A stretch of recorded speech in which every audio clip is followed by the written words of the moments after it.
ঘরে শান্তি চান তো ঘরে কোরআনের তেলাওয়াত চালু করেন না। আল্লাহ সুবহানাহু ওয়া তাআলা বলেন সূরা তাহার 124, 25, 26 এবং 27 নম্বর আয়াতে আল্লাহ বলেন ওয়ামান আ'রাযা আন যিকরি ফাইন্না লাহু মাঈশাতান দনকা। শোনো, যেই ঘরে কোরআনের তেলাওয়াত থাকবে না সেই ঘরে শান্তি থাকবে না।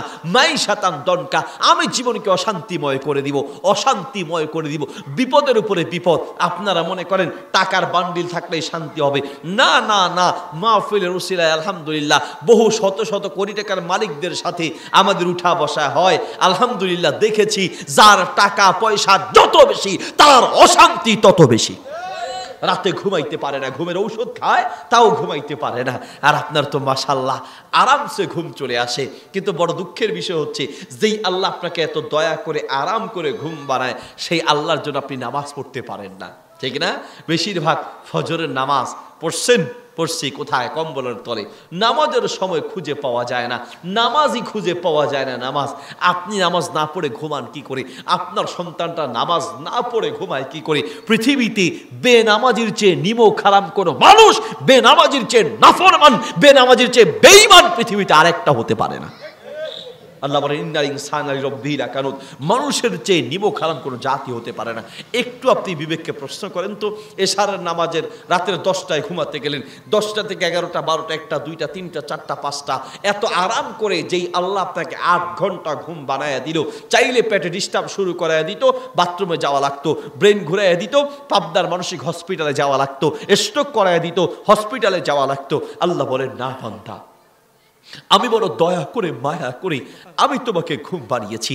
চাইলে তোমাকে আমি রাতেও বিপদে ফেলে দিতে পারতাম, টেনশন ঢুকাই দিলে সারা রাতের আরামের ঘুম হারাম হয়ে যেত। বড় বড় কোটিপতিরা ঘুমের ঔষধ খায় তাও ঘুম নাই। ঘুম চাইলেই কেউ ঘুমাইতে পারে না। ঘুম কোথা থেকে আসে? আল্লাহর পক্ষ থেকে আসে। আল্লাহ বলেন ওয়া জাআলনা নাওমাকুম সুবাতা, বান্দা আমি তোমাকে ঘুম বানাই, আমি ঘুম দেই। আপনাকে আল্লাহ ঘুম বানায়, কিন্তু আল্লাহ কি ঘুমায়? আল্লাহ ঘুমায়? লা তাখুযু সিনাতু ওয়ালা নাওম। আল্লাহ বলে বান্দা আমার নামাজ না পড়ে তুমি ঘুমাও কি করে? তুমি তো সারা রাত ঘুমালা, তোমাকে রেখে তোমার মা ঘুমিয়েছে, তোমাকে রেখে তোমার বাপ ঘুমায়, তোমাকে রেখে তোমার স্বামী, স্ত্রী, সন্তান সব তোমাকে রেখে ঘুমায়া যায়। লা তাখুযু সিনাতু ওয়ালা নাওম। আমি তোমার এমন দয়ালু রব, আমি তোমাকে রেখে 1 সেকেন্ডের জন্য ঘুমাই না। আল্লাহু আকবার। আমি 1 সেকেন্ডের জন্য তোমাকে রেখে ঘুমাই না, আমি তোমার দিকে তাকায় থাকি। আল্লাহ সুবহানাহু ওয়া তাআলা দয়া করে মায়া করে আপনাকে ঘুম বানিয়েছেন।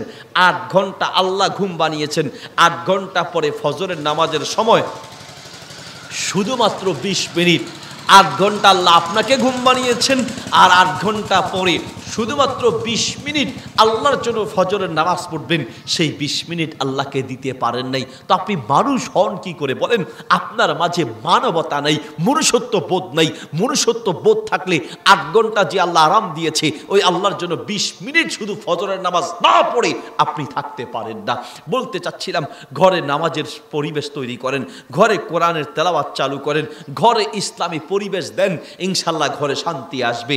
আর না হয় শান্তি পাবেন না, টাকা কামাতে পারবেন, টাকার বান্ডিলে শান্তি নেই।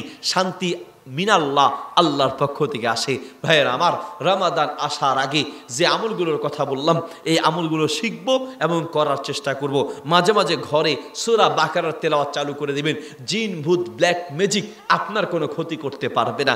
ইসলাম মানার মধ্যে শান্তি, কোরআন তেলাওয়াতের মধ্যে শান্তি, রাসূলের সুন্নাত আদর্শ মানার মধ্যেই শান্তি। নবী সাল্লাল্লাহু আলাইহি ওয়াসাল্লাম বলেন মান দাখালা বাইতাহু বিসালামিন, শান্তি পেতে চাও ঘরে ঢোকার সময় সালাম দিয়ে ঘরে প্রবেশ করো। যতক্ষণ ঘরে থাকবে ততক্ষণ আল্লাহর নিরাপত্তার মধ্যে থাকবে। ঘরে সূরা বাকারা কোরআন তেলাওয়াত চালু রাখো। যেই ঘরে কোরআনের তেলাওয়াত থাকবে, যেই ঘরে নামাজের ব্যবস্থা থাকবে, নামাজ চলবে, ওই ঘরে ব্ল্যাক ম্যাজিক, জিন, ভূত কোনো আক্রমণ করতে পারে না। ঘর থেকে বের হওয়ার সময় ছোট্ট একটা দোয়া পড়ে বের হও, বিসমিল্লাহি তাওয়াক্কালতু আলাল্লাহি লা হাওলা ওয়ালা কুওয়াতা ইল্লা বিল্লাহ। এই দোয়া পড়ে ঘর থেকে বের হলে যতক্ষণ বাহিরে থাকবে ততক্ষণ আল্লাহর নিরাপত্তার মধ্যে থাকবে। রাতে ঘুমানোর আগে নবী সাল্লাল্লাহু আলাইহি ওয়াসাল্লাম শিখিয়েছেন একবার সূরা ইখলাস, একবার সূরা ফালাক, একবার সূরা নাস, 3টি সূরা পড়ে 2 হাত একসাথ করে মাথা থেকে শুরু করে চেহারা, বুক, পেট, পায়ের কিছু অংশ মুছে দেন। দুনিয়ার যেই কোনো রোগ থেকে স্বয়ং আল্লাহ আপনাকে হেফাজত করবে। একটু হলেও আল্লাহর রোগ আপনাকে কমায় দিবে। ইসলাম মানার মধ্যেই শান্তি, ঠিক কিনা? অশান্তির বড় কারণ আমরা ইসলাম থেকে দূরে সরে গিয়েছি। রমাদান মাস আসার আগে এই আমলগুলো করব। আর একটা আমল বলে আলোচনা শেষ করছে ইনশাআল্লাহ। আমাকে প্রিয় ভাইয়ের আমার